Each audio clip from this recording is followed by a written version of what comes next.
Hey, what's going on? So today we're going to be doing the full assembly of the Screamin' Demon motorized bicycle. So if you're ready, let's go ahead and get started. In this episode, we're going to do the full installation. So for this, you're going to need these tools here. A 10, 14, and 15 millimeter wrench or socket, a nice Allen wrench set, something to break 415 chain with, a bicycle chain breaker, a nice set of pliers, and a screwdriver. The bike came nice and intact. So let's go ahead and get this out of the box and see what we're dealing with here. All right, now that we got the insulation off, you can see everything that does come in the box here. You do have your nice wheels. That blue doesn't exactly match this blue on the frame, but it is fine. You do have your stem, the pedals, all of your headset, everything. You still have to assemble that, but I will show you how to do that.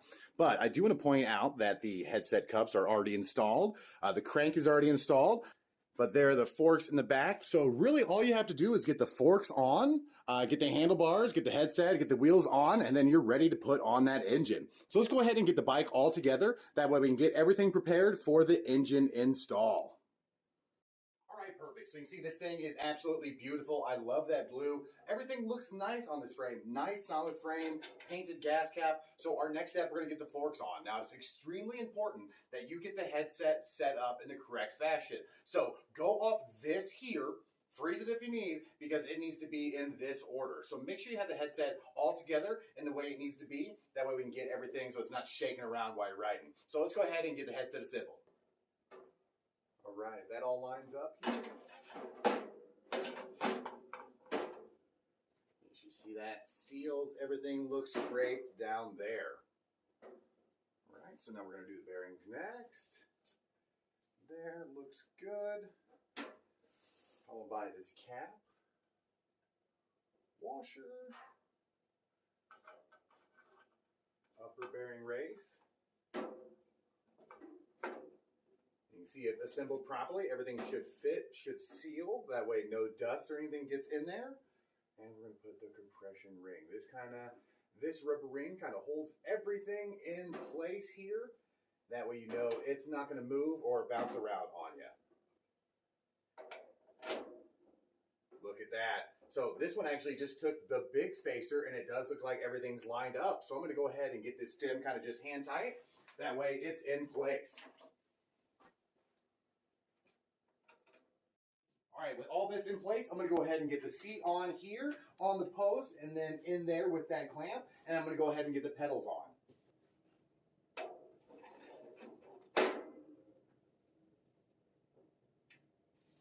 All right, you can see these pedals are marked, so make sure you actually get it on the right side.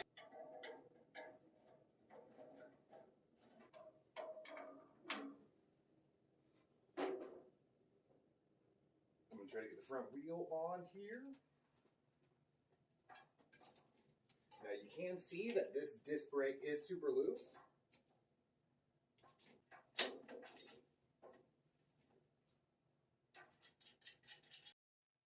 All right, so I'm going to go ahead and get the back wheel kind of just in place so we know what we're dealing with.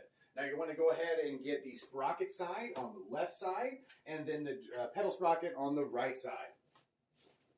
Gauge the V-brakes here. Make some room.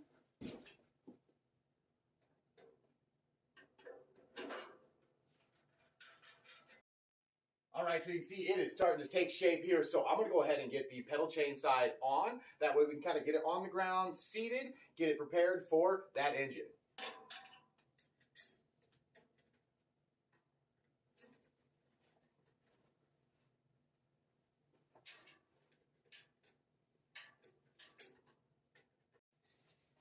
All right, so nice. It doesn't look like we're going to have to break the chain any, but it does look like we're going to need that chain tool to get that pin back in.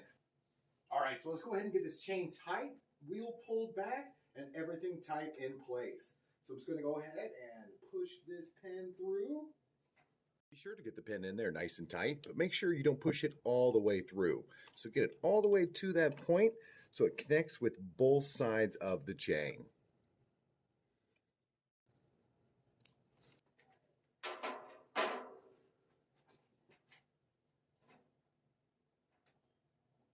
Now you can take your 15, tighten up the wheels. All right, so we got the wheels on, so let's go ahead and get this thing on the ground. Now that we got the forks in place and everything is nice and strong on the ground, we can see that we're ready to go. So I'm going to get the handlebars in place.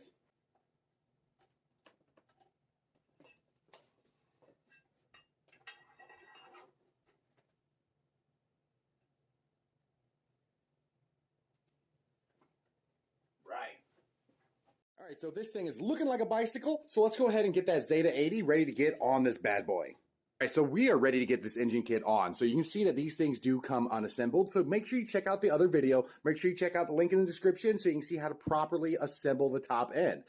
All right, so you can see this thing is assembled and ready to go. Now, I like getting the exhaust on. It makes it a little bit easier when you're putting it on the bike, but I'm gonna go ahead and get that on first and then get the engine on this frame. Go ahead and get this exhaust on.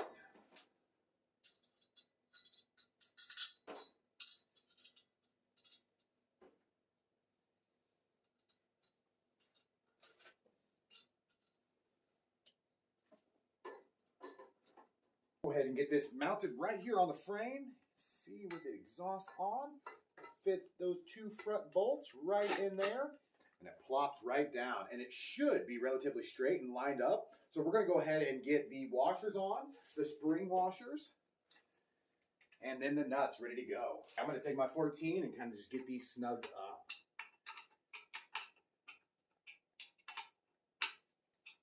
Now, I like going crossways to make sure everything is tightened equally on either side. So just go ahead and tighten up all four in a cross pattern. All right, so we want to go ahead and get these nice and snug, but not too tight that you strip them out. But they should be, these are M8 bolts, so they should be nice and snug. All right, this guy looks nice and mounted. All right, so one of the first things I do is take off this white wire, and people ask why. Now, this is kind of an accessory wire, so this is for lights and stuff, but it doesn't really provide enough constant power for lights, and it robs from your engine. So I'm going to take this cover off and just cut this wire out. And while I'm in here, I'm going to check and make sure all this looks good. All right, so everything looks good in here. It looks like this magnet is nice and centered in there, so I'm going to cut this white wire off with a pair of snips. Just be careful not to cut the blue one.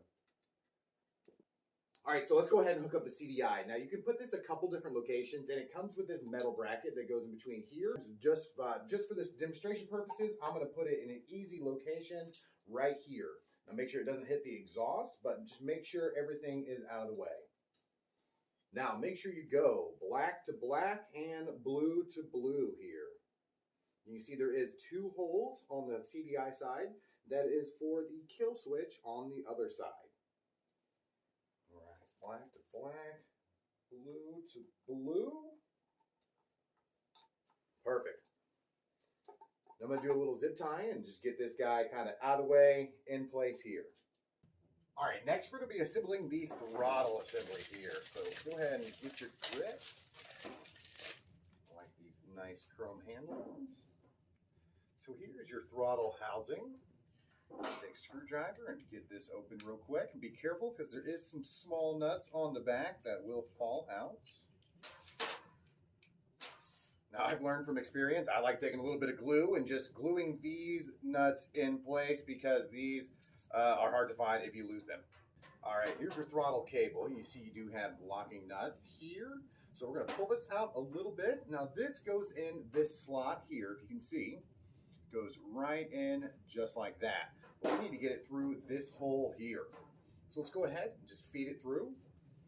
So I see it did pop out on the other side. So what I'm going to do is just screw this guy in. Make sure to keep this out. So what you're going to want to do once that's all screwed in, get this in place so you can see that throttle cable fits right in that little slot. And then this goes in the housing like that. So perfect. So I'm just going to kind of get this finished screwed in. Perfect. And you see, all good to go. All right, so here's the top of the actual throttle housing itself. And you can see this little screw. This goes in a hole on the handlebars to make sure nothing moves.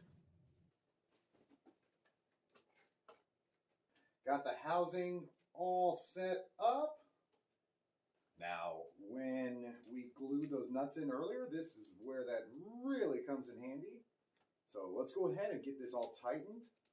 Now, do not over tighten these nuts because this housing is actually extremely fragile. So get them snug enough that the whole housing doesn't move, but do not crack the housing. Right. A little bit of play there. I'm going to get this one just a little bit tighter. But like I said, this thing is extremely fragile, so do not break it. All right, these are tight. That's going nowhere, and this guy works. So you can see this should move freely. So I'm going to get these tightened so you can see with these brakes here, I can easily get to both of them, get to my clutch, and still get to my throttle. Now, if you're holding the brakes, you really shouldn't need to get on throttle. So this is a perfect setup, kind of, if you want both on one side. All right, so next I'm going to get this kill switch wire all hooked up. Now, this does not matter which color, which side, which direction. It is literally just a kill switch. It shorts off before it gets to the CDI. All right, now before we get the actual carb and everything hooked up, so I'm going to take this open wire or the open cable and run it through these eyelets here all the way to the back. And I like doing this just to kind of keep everything out of the way and in line. Perfect. Now that's going to run straight to the carb right there. All right, next we're going for the clutch cable. So this, find this, get this unraveled. Once you get the cable housing lined up with the lines, go ahead and pull that out. Perfect. All right, so I'm going to run this clutch cable. Now keep in mind the clutch is already a hard pull, so any like drastic angle you put it at, it's not going to go smoothly. But I like running it through this bottom eyelet here just to keep it out of the way. And then at this point, we are going to fit on the 2 springs. All right, so I'm going to fit this bigger spring over the outside, and that keeps it from getting burnt by the engine. Perfect. All right, so got that housing around there. You're going to want to stick this end down through that hole. Make sure it all seats, and then you're going to stick the little spring over through there. Perfect. So get that, feed it through the hole on the bucking arm. Pull it tight. Now we will get all of this adjusted completely later on, but that'll at least hold that in place. Double check and make sure your handle looks good. So it should pull. All right, so next we're going to be assembling the carburetor here. So go ahead and unscrew the top. Now this is going to go all connect. Now there's a spring underneath there. Now you're going to want to kind of push out the tube.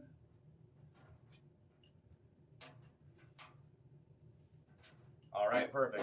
Now you see you do have these pieces here. You do have your cap with your rubber top. You have the inner spring, your gas needle, which there is a small C-clip, and then an even smaller C-clip on the gas needle itself.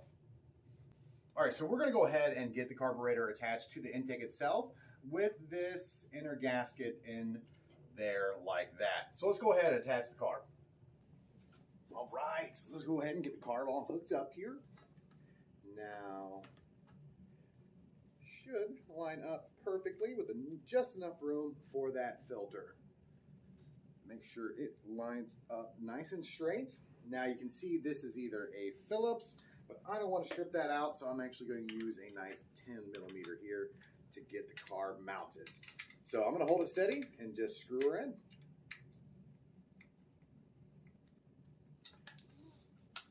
All right, she's going nowhere. Perfect. All right, so you can see we only have a short distance to fit that fuel line, but just make sure your petcock is in place. So take your 14 millimeter and make sure it's nice and tight. Perfect. All right, so time to get the fuel filter and fuel line on. So this one doesn't have an arrow. Usually it does, but if not, make sure your fuel goes this way through it. So you're going from the outside to the inside. So I'm going to take this fuel line, and we only have a really short bit to go here. So I'm just going to cut a piece of fuel line to go on either direction. All right.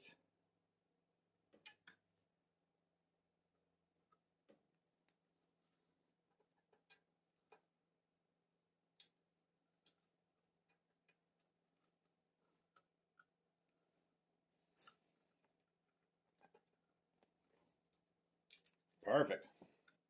All right, now that you got the actual fuel line, everything hooked up there, you can reach the choke just fine. Now this just does run by gravity here, so as long as it's below the tank, you're going to get enough flow. So let's go ahead and get the top of the carburetor on the throttle cable. All right, time to get the throttle cable hooked up to the inside of the carburetor. So we're going to take this little guy here with this needle. So here's that little C-clip. So we're going to take that C-clip, put it on this guy. So you see that hole down there? Stick the needle in there and let it fall down. Now you're going to want to match up that little slot with that little slot there. Go ahead and get the top of the carb on there. Little spring in place. And you want to take your left finger and push that spring down. All right, see in there that little notch? So we are going to stick this wire through there in that notch until it clips in place. So the spring went down, the cable went through that gap and on the other side of that little C there. So this is ready to go. So we're going to make sure we line up this notch with that side, and this side goes where the idle screw goes. So we're going to slide this in. Now if there's any resistance, back off and try again. You're not in the right spot. So it will fall all the way down to the bottom of the carb here. Yep, like that. Perfect. So you can see that's all the way down. If it doesn't go all the way down, back up, try again. All right, screw on the top. You are in place, ready to go here. All right, you should be able to pull on the actual throttle itself. Nice. So that is all hooked up and ready to go. All right, so right off the bat, I do want to mention that I've seen some of these gears kind of stuck just from sitting to the clutch side. So I push the arm in and then actually take a pair of pliers and grab that gear and then just shake it until it breaks loose. That way you can get the chain fully on there. So now that that's good to go, we are going to get the chain all lined up. All right, and always when doing chains, always start with your pedal side nice and tight. That way all you need to do is get the drive side in place. All right, so this chain is going to have a master link. So find that master link, take a flathead screwdriver, and pop it right off.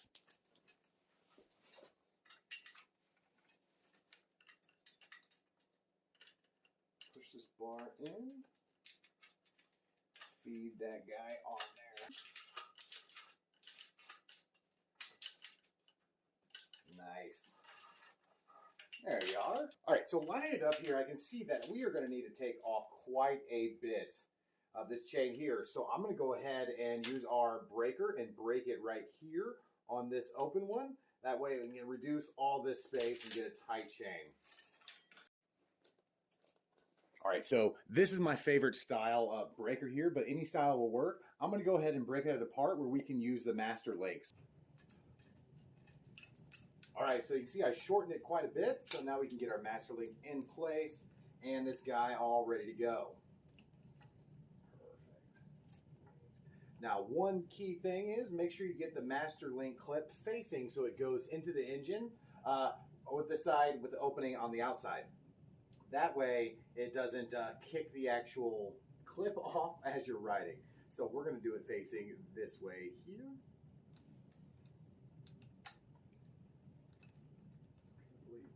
Pop that in place. Awesome. So now we can go ahead and put the tensioner. All right, so got the tensioner all tightened. I tightened this nut here, made sure this is all the way at the bottom. And you can see, once we get this in place, it's going to tighten up everything like that. So go ahead, just get this bracket all lined up. All right, so I got this tensioner nice and in place. Now you do have this kind of diagonal adjustment because keep in mind the chain is going to stretch, but keeping it nice and tight, but still loose enough to keep the wheel moving is extremely important because it kind of guides this onto the back sprocket here. So once you're confident that this is nice and tight and in place, take your two 10 millimeters and get these all tightened up and in place. Now, one thing to look for is this kind of vertical adjustment because it'll keep everything nice and lined. So make sure it vertically lines up and is nice and tight.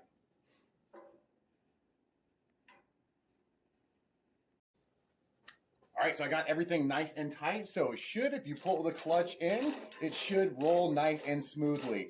You won't hear any popping or anything. If you do, make sure this is aligned, but this looks good to go. All right, so we got this thing ready to move and groove. Now, last, we got to get this thing to stop. So go ahead and hook up the front wires. If you haven't, I like doing the front brake on top. That way I get plenty of pulling power. And then make sure that your pads line up with the rims in the back and it doesn't touch the tire. And then go ahead and snap together your V-brakes here.